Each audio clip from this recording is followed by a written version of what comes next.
অভিজ্ঞতা আৰু অনুমান দুটা সম্পূৰ্ণ বেলেগ বস্তু।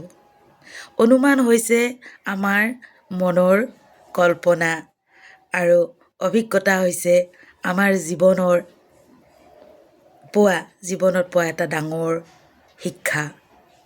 এইটো আমি ক'তো স্কুল কলেজত পঢ়ি লাভ কৰিব নোৱাৰোঁ। এইটো আমাৰ নিজৰ অভিজ্ঞতা হয়। সেইকাৰণে মই ভাবোঁ যে অনুমান কৰি কোৱা কথাবিলাক শুদ্ধ নহয়। নিজৰ এক্সপিৰিয়েঞ্চৰ পৰা যিটো কথা জনা যায়, যিটো কথা উপলব্ধি কৰিব পাৰে, সেইটো কথাহে একচুৱেলি ব্যক্ত কৰিব লাগে।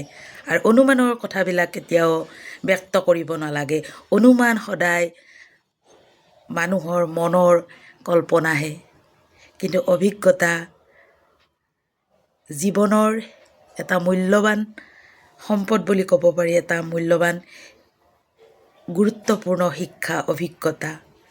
আৰু এইটো আমি স্কুল কলেজতো নাপাওঁ।